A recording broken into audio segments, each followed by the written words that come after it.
Agora sim, vamos falar da seleção brasileira de futebol, porque quinta tem Brasil e Chile no Maraca. Hoje a seleção faz a primeira atividade com o grupo completo lá na Granja Comari, em Teresópolis. Quem está acompanhando de perto é Carlos Gil. Conta pra nós aí, Gil, dia da seleção em Teresópolis.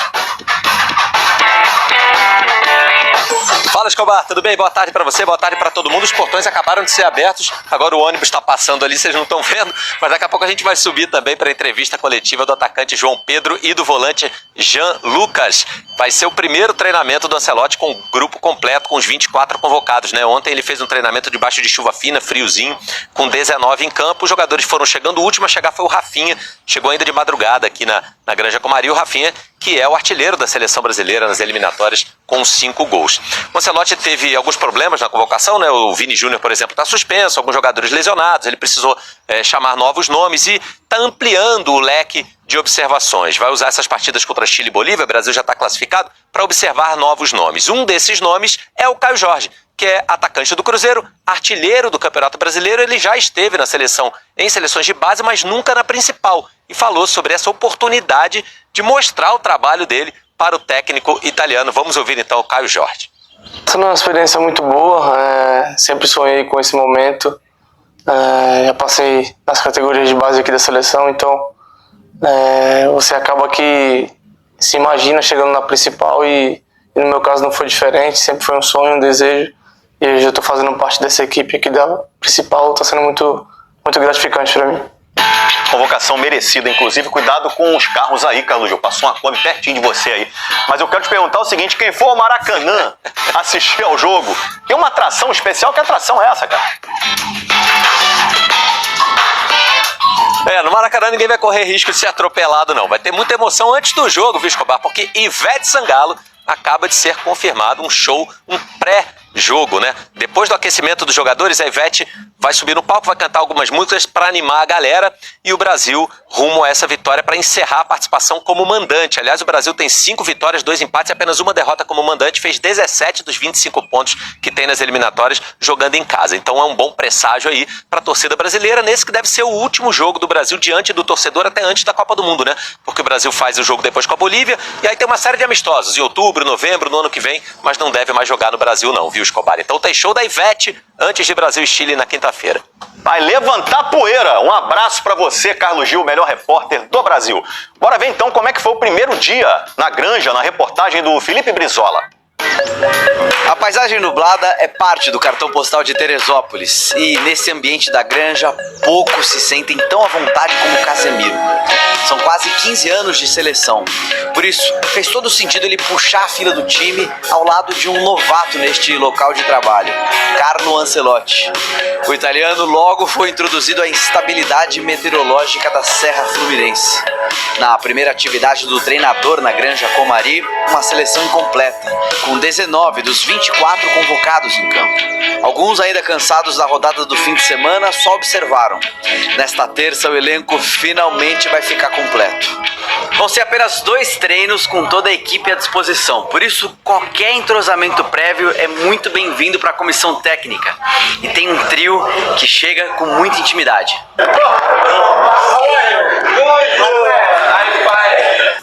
O idioma inglês o Estevão ainda tá pegando, mas a parceria no Chelsea com os outros brasileiros João Pedro e Andrei Santos é realidade. Agora também na seleção. Quando eu saio a convocação, nós 3 ficamos muito felizes, né?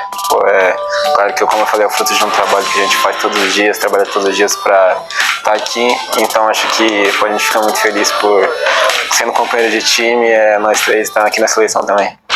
Com menos de um ano para a Copa e poucas janelas de treino, muitos ajustes vão ser feitos na base da conversa. E ainda tem os que estão chegando agora, tentando cavar um espaço definitivo com o treinador estrangeiro. Vene Casagrande, o que aconteceu? Você gostou da atuação do Flamengo, Vene? Gostei, Fernandinha. Vou te falar que o Flamengo fez um bom jogo e para mim foi um placar extremamente injusto. A verdade é essa, porque o Flamengo mereceu essa vitória. O Flamengo voltou a ter aquele velho problema, não conseguir converter as chances que consegue criar. Em determinado momento isso vai fazer falta, e fez na partida de ontem. Porque se tivesse feito os gols que criou ali no primeiro e também no segundo tempo, o pênalti, que a gente pode comentar aqui depois, bastante polêmico, Vamos comentar. não iria fazer diferença no placar, até porque o Grêmio jogou muito mal, o Flamengo foi muito superior. E assim, é muito nítido a forma como o Flamengo joga, massacrando o adversário, pressionando o adversário. E como o Flamengo tem zagueiros extremamente rápidos, mesmo que o adversário tente fazer um contra-ataque diante do Flamengo, tem que ser um contra-ataque de almanaque, porque senão não vai dar certo. Tal como o Grêmio ontem não conseguiu criar nada, apenas o gol de empate, que foi num pênalti, repito, extremamente polêmico. Para mim, os grandes destaques da partida com a camisa do Flamengo. Arrascaeta, não só pelo gol, mas pela forma que ele jogou ontem. De fato, ele tomou conta do meio de campo, chamando a responsabilidade, criando as melhores oportunidades do Flamengo. E um outro jogador é o Saúl. Tive a oportunidade ontem de ficar muito perto do gramado, no setor lá do Maracanã, e eu pude ver em loco. Foi na Flamureta, Vini? Fui na Flamureta. Na torcida organizada Flá Casa Grande, conhece? Ah, é? É. Tem três elementos na torcida, Mas né? faz um barulho danado. Mas, enfim, o Saúl ontem jogou muita bola e fez com que a ausência do Jorginho nem fizesse tanta falta assim ao time do Flamengo. E por falar nisso, o substituto dele foi o De La Cruz, que fez uma baita partida. Ele não conseguiu ficar 90 minutos em campo, o que já era de se imaginar. A gente sabe que a parte física do Uruguai vai ser o grande problema dele nessa continuidade na trajetória do Flamengo, mas no período que ele esteve em campo, ele fez com que a torcida do Flamengo não sentisse tanta falta e o próprio time do Flamengo não sentisse tanta falta do Jorginho. O grande problema foi aí, quando ele saiu.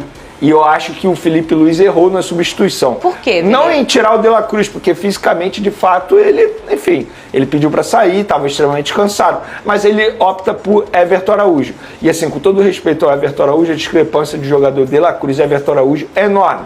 E ele tinha o Alan à disposição. Eu acho que o Alan seria uma melhor opção.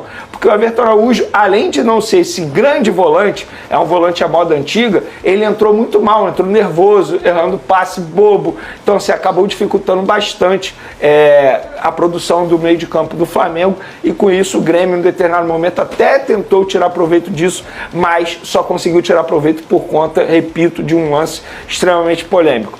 Acho que o Pedro fez uma boa partida, mas ele perdeu oportunidades que ele não costuma perder. Um 9 do nível dele não pode perder. Você não acha que o Volpi que foi bem? Porque a gente tem que lembrar isso também, né? Também. O Volpi fez uma baita defesa. A defesa tem mérito que ele dele fez também. do Pedro que... Só que eu acho que o Pedro, se ele tivesse naquele grande dia dele, dificilmente, mesmo o Volpi vivendo uma boa tarde, não teria feito a defesa. De maneira geral, o Flamengo fez um bom jogo. Eu acho que esse é o lado positivo, o copo meio cheio, que a gente costuma dizer aqui. Porque o Flamengo mereceu vencer, produziu para vencer, não jogou mal. Pelo contrário, a gente vem falando aqui há muito tempo. O Flamengo perder no Campeonato Brasileiro vai ser muito difícil. E mesmo assim, conseguiu um empate com um gostinho de derrota. Gostinho não, ficou um gosto muito de derrota. Ontem o torcedor rubro-negro não vaiou, isso precisa ficar nítido. Não vaiou, precisa ser dito, ninguém vaiou, pelo contrário, após o apito final todo mundo aplaudiu a atuação do Flamengo, mas foi um empate com um gosto de derrota. O que você acha que aconteceu, Pedrosa? Boa tarde, Fernanda, Veni, galera de casa. Eu também acho que o Flamengo fez um bom jogo. O Flamengo ele fez um jogo tão bom, mas tão bom, ele foi tão soberano dentro da partida, dentro do primeiro tempo e no começo do segundo, que o Flamengo relaxou e achou que a partida já estava ganha. E foi por isso que o Grêmio conseguiu empatar o jogo. Então, assim, o primeiro tempo do Flamengo foi avassalador, o Thiago Volpi realmente fez várias defesas, no segundo também. Era um Flamengo que naturalmente, dentro do Maracanã, tomaria as rédeas da partida. Não acho que o Grêmio jogou mal, porque, repito, eu acho que olhar o jogo com bola e sem bola é muito importante. E o jogo sem bola do Grêmio tinha uma clara característica, uma clara proposta, que era: não quero perder pro Flamengo. Não quero perder. E no final das contas, o objetivo que o Mano Menezes traçou para essa partida, ele conseguiu alcançar, que era não perder para o Flamengo. Então, para mim, não é nenhum sinal de alerta. O time do Felipe Luiz continuou produzindo. Poderia ter feito 2, poderia ter feito 3, poderia ter feito 4. Não fez. E aí, a partir dos 20 minutos do segundo tempo, como eu disse, para mim o Flamengo sentou na sua superioridade. Sentou na soberania que estava tendo dentro da partida, com um toquinho de lado, com pouca aceleração, achando que 1-0 era o suficiente para qualquer momento fazer o segundo, ou até mesmo segurou o resultado porque o Grêmio não estava conseguindo sair de campo. Para vocês terem uma noção, o Grêmio não teve um escanteio na partida e o Flamengo teve mais de 10. Então a superioridade foi vista. Só que o futebol não é justo. O futebol, esse negócio de que foi justo, foi injusto, o futebol não é justo. E é por isso que o Grêmio, que é uma grande equipe, conseguiu achar aquele pênalti ali, que concordo, é um lance polêmico sim, mas tem elemento para dar o pênalti, e aí o Thiago Volpi consegue bater para fazer 1-1. O Flamengo continua líder do campeonato, o Flamengo continua sendo o melhor time do campeonato, mas se há algo para tirar de aprendizado nessa partida é que Campeonato Brasileiro não é 8-0 contra o Vitória. Não, Campeonato Brasileiro é dificuldade. Campeonato Brasileiro consiste em grandes equipes, como é o Grêmio, como é o multicampeão, uma grande equipe do nosso cenário. Então achar que o Flamengo vai massacrar todos os adversários, achar que o Flamengo vai dar sempre espetáculo, talvez tenha sido um erro até do próprio time da partida de ontem, que para mim no segundo tempo, repito, subiu um pouquinho no salto e por isso foi punido com o gol do Grêmio.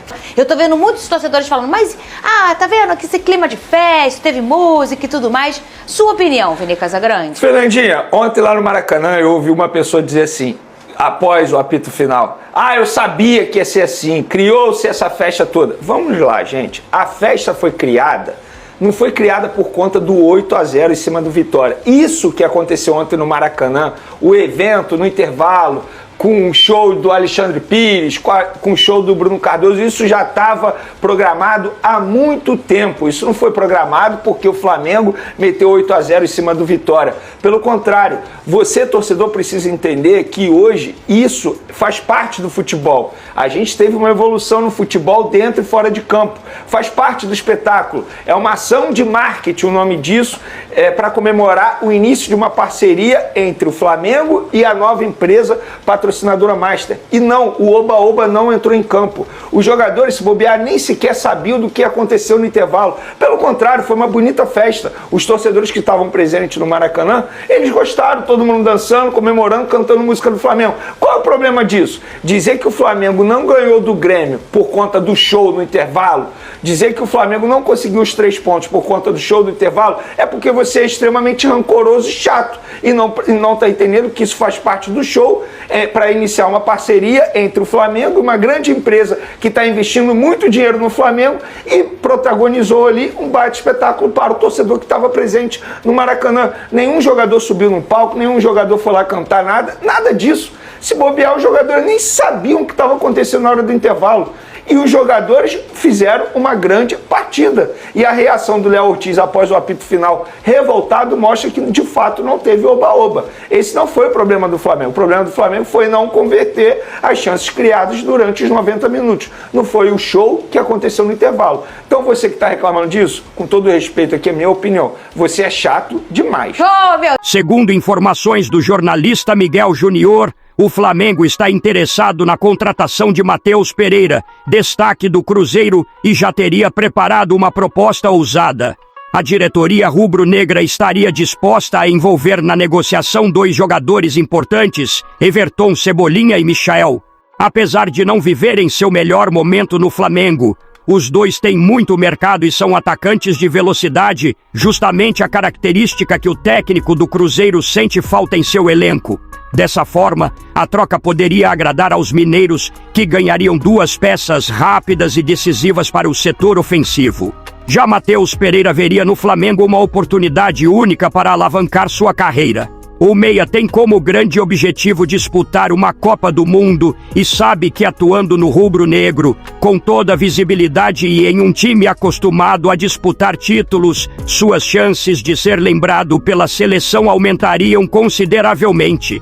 Com a chegada de Matheus Pereira, o Flamengo ficaria ainda mais forte, ganhando qualidade técnica no meio-campo e reforçando seu elenco para seguir brigando em todas as competições. Felipe Luiz, técnico do Flamengo, gosta bastante das características de Matheus Pereira e acha que ele se encaixaria bem no seu esquema tático. A ideia de José Botto é oferecer um contrato de 3 anos ao jogador. Agora eu quero saber a opinião de vocês. Matheus Pereira será uma boa contratação? Sim ou não? Deixe sua opinião no comentário. Não esqueça de curtir o vídeo e inscreva-se no canal para não perder nada do Flamengo. Até a próxima e saudações rubro-negras.